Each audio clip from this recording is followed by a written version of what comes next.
আসসালামু আলাইকুম, সবাই কেমন আছেন? আজকে আপনাদের জন্য নতুন আরেকটি রেসিপি নিয়ে হাজির হলাম।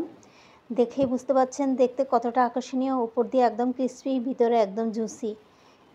এটা দেখতে যেমন লোভনীয়, খেতেও অসাধারণ। সসেসের রেসিপি একের ভিতর ২টা রেসিপি আপনাদের সাথে আমি শেয়ার করব। আশা করি রেসিপিটা আপনাদের অনেকটা ভালো লাগবে।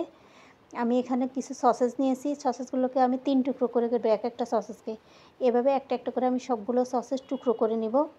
আমি ৩ টুকরোর বেশি করব না। আমি এখানে ১ কাপ ময়দা, হাফ কাপ কর্নফ্লাওয়ার, ১ চামচ চিলি ফ্লেক্স, কিছু লবণ, আদা, রসুন, একটা ডিম দিয়ে দিচ্ছি। দিয়ে মশলাগুলোকে একটু ভালোভাবে মিশিয়ে নিতে হবে প্রথমে। তারপরে একটু একটু করে পানি করে আমাকে অ্যাড করব।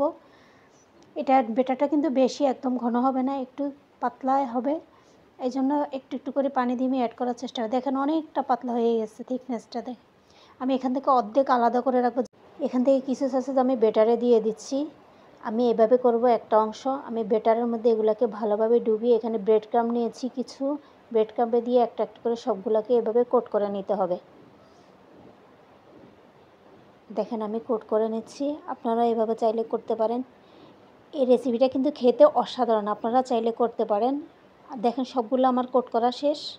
এখন যে বাকিগুলো আমার আছে সসেস, আমি ওগুলো এখানে আরেকটু ব্যাটারে দিয়ে দিচ্ছি। আর এটা যেহেতু অনেকটা পাতলা, এজন্য আমি কিছু ময়দা এখানে আরও অ্যাড করব। আর সাথে এখানে কিছু আমি বেকিং পাউডারও অ্যাড করব। তাহলে অনেকটা ফ্লাফি হবে, ফুলবে, খেতে ভালো লাগবে। যখন সবগুলা মেশানো শেষ, আমি এটাকেই প্রথমে ভেজে নিব। আর এখানে আমি কিছু হার্ব ইউজ করব, তাহলে দেখতে ভালো লাগবে। আর এখানে কিছু আমি পুদিনা পাতা অ্যাড করেছি। পুদিনা পাতা দেওয়াতে এটার ঘ্রাণটা, স্মেলটা খুব ভালো আসবে, আপনার খেতেও ভালো লাগবে। আমি এই তেলের মধ্যে সবগুলা দিয়ে দিচ্ছি, যেহেতু এটা আমি আগেই মেখে নিচ্ছি। আর ওখানে সসেসটা যেটা আমি কোট করে রেখেছি সেটা আমি ফ্রিজে রেখে একটু সেট হওয়ার জন্য রেখে দিয়েছি। এগুলোকে একটা একটা করে আমি তেলে দিয়ে দিচ্ছি। আপনার এই সসেসের রেসিপিটা কিন্তু খুব ইজি, আপনারা চাইলে খুব সহজে এটা করে তৈরি করতে পারেন। আশা করি রেসিপিটা আপনাদের ভালো লাগবে। আর যদি রেসিপিটা ভালো লাগে তাহলে সাবস্ক্রাইব করে পাশে থাকুন। পাশে থাকা বেল আইকন অন করে দিন, তাহলে যে কোনো নতুন ভিডিও আসলে আপনারা সহজে পেয়ে যাবেন। যখন এক সাইডটা ভালোভাবে হয়ে যাবে তখন আমি এগুলোকে উল্টিয়ে দেব। একটু ব্রাউন কালার আসলে তখন এগুলোকে আমি উঠিয়ে নিব।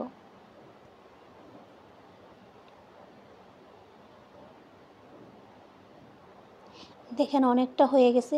এগুলো কিন্তু একদম তুলোর মতো পাতলা পাতলা হয়ে গেছে, মনে হয় যেন হাওয়ায় ভাসছে। যখন আমি উঠাচ্ছি তখন আমি অনুভব করছি আমার সবগুলা কিন্তু ভাজা শেষ। এগুলোকে আমি এক সাইডে এখন রেখে দিব। আমি যে সসেসগুলো সেট করার জন্য রেখে দিয়েছি ফ্রিজে, সেগুলো এখন আমি ভেজে নেব। দেখতে অনেকটা আকর্ষণীয়, একদম কমলা কালার। এগুলো উপরে কিন্তু অনেকটা ক্রিস্পি হয়ে যাবে, ভিতরে অনেকটা জুসি জুসি থাকবে, খেতে অনেকটা ভালো লাগে। আপনারা চাইলে এটার সাথে কিন্তু আরেকটু স্পাইসি অ্যাড করতে পারেন। যারা ঝালের পরিমাণটা বেশি খায় তারা অনেক বেশি ঝালটা অ্যাড করতে পারেন। বাচ্চারা খাবে, এটা বাচ্চাদের জন্য খুবই একটা মজাদার খাবার। বাচ্চারা যখন স্কুলে যাবে আপনারা চাইলে এভাবে করে ফ্রিজে রেখে প্রিজার্ভ করে রেখে দিতে পারেন। তখন বাচ্চাদের টিফিনে দিতে পারেন। অনেক সময় স্কুলে যাওয়ার সময় টিফিন রেডি থাকে না, তখন এভাবে ওয়েট করে ঝটফট করে আপনারা বাচ্চাদের করে দিয়ে দিতে পারেন। আমার সসেসগুলো কিন্তু বাজার শেষ, আমি এখন উঠিয়ে নিচ্ছি। আমি এখন একটা স্টিকের মধ্যে এভাবে গেঁথে নিব। দেখেন স্টিকে যখন গেঁথে নিব তখন দেখতে অনেকটা সুন্দর লাগবে। বাচ্চারা এই ধরনের স্টিক পেলে অনেকটা খুশি হয়ে যায়।